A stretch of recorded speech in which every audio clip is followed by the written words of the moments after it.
ওখানে চুয়াডাঙ্গার এসপি আমার লোক, ব্যবসা করে খেতে চাস আমি এসপি কে বলে দিব, ওসি কে বলে দিব, ভালো করে ব্যবসা করতে পারবে। চুয়াডাঙ্গার দর্শনা সীমান্তে পুলিশের নাম ভাঙিয়ে রফিকের নেতৃত্বে চলছে অবৈধ স্বর্ণ পাচার। পাবনার সোনাপট্টি থেকে দর্শনা হয়ে অবৈধ স্বর্ণের বার যাচ্ছে ভারতে।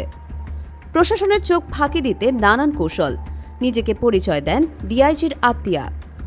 গোপন কল রেকর্ড এলো দৈনিক অগ্রযাত্রা প্রতিদিনের হাতে।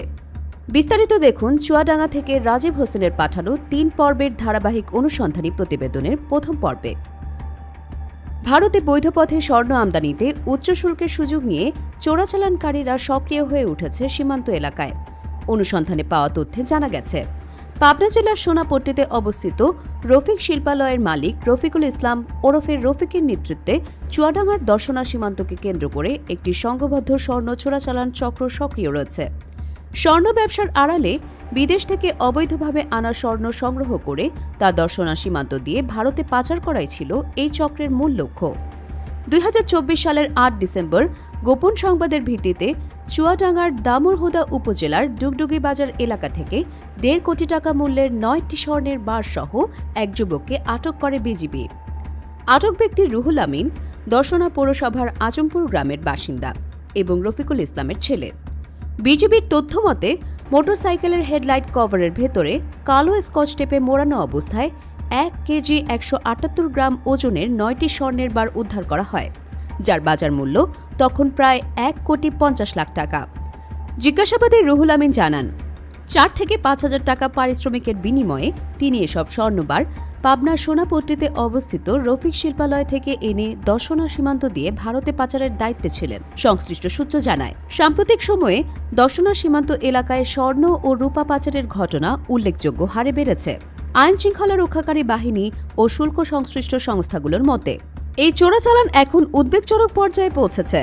গত কয়েক মাসে দর্শনা থানায় স্বর্ণ ও রূপা চোরাচালান সংক্রান্ত একাধিক মামলা হয়েছে। তথ্যানুযায়ী গত বছরের ৭ আগস্ট ঈশ্বরচন্দ্রপুর এলাকায় বিজিবির অভিযানে ২ কেজি ৪৫১.০৯ গ্রাম স্বর্ণ জব্দের ঘটনায় একটি মামলা হয়। ২৬ আগস্ট ছয়ঘরিয়া সীমান্তে ১ কেজি ১৬৫.০৩ গ্রাম স্বর্ণ জব্দের ঘটনায় ৪ জন আসামির বিরুদ্ধে মামলা দায়ের করা হয়। এছাড়া ২৬ জুলাই আজিমপুর ১০ কেজি ৮৩৪ গ্রাম রূপা এবং ২৯ সেপ্টেম্বর কামারপাড়ায় ৩৫০.১২ গ্রাম স্বর্ণ জব্দের ঘটনাতেও পৃথক মামলা হয়েছে। স্থানীয়রা জানিয়েছেন, পাবনার সোনাপট্টি থেকে সংগৃহীত এসব স্বর্ণ মূলত ভারতে পাচারের উদ্দেশ্যে দর্শনা সীমান্তে আনা হচ্ছিল। প্রশাসনের নজর এড়িয়ে চক্রটি দীর্ঘদিন ধরে এই রুট ব্যবহার করে আসছিল বলে অভিযোগ রয়েছে। সচেতন মহলের আশঙ্কা, কার্যকর ব্যবস্থা নেওয়া না হলে দর্শনা সীমান্ত আন্তর্জাতিক স্বর্ণ চোরাচালানের আরও বড় করিডোরে পরিণত হতে পারে। এদিকে আটক ৯টি স্বর্ণের বারের মালিকানা নিয়ে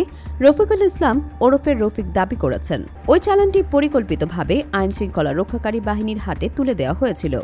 রফিক পুলিশ প্রশাসনকে হাতে রাখেন বলেও একজনকে বলতে শোনা গেছে।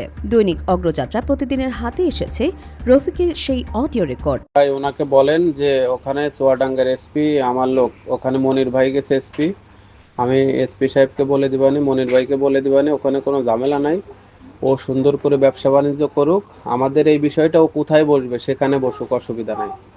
ও কি চুয়াডাঙ্গা বসবে না পাবনা বসবে না সদরে সে ঢাকায় বসবে, যেখানে বসবে ওকে শুনতে বলেন, সেখানে আমার লোক বসবে, আমার ওই আঙ্কেল থাকবে, আঙ্কেল যার মাধ্যমে টাকাটা আমি দিছি, ব্যবসা করছি যার মাধ্যমে, উনি থাকবেন, কোথায় বসবে ওকে বলতে বলেন, সেখানে বসার ব্যবস্থা করুক, কোনো অসুবিধা নেই। আর ওকে বলতে বলেন যে ভালো যদি থাকতে চাস, ব্যবসা করে খেতে চাস আমি এসপি কে বলে দিব, ওসি কে বলে দিব, ভালো করে ব্যবসা করতে পারবি। আর ওই রেঞ্জের ডিআইজি হচ্ছে আমার বড় ভাইয়ের হচ্ছে ব্যাচমেট রেজা ভাই, বগুড়ায় বাড়ি।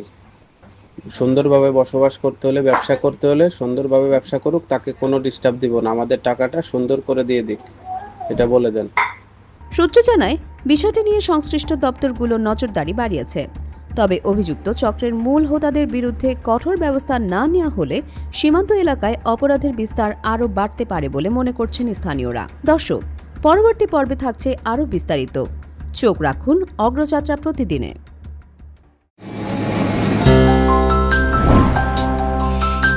অগ্রযাত্রা প্রতিদিন, নির্ভীক প্রত্যয়ে উজ্জীবিত।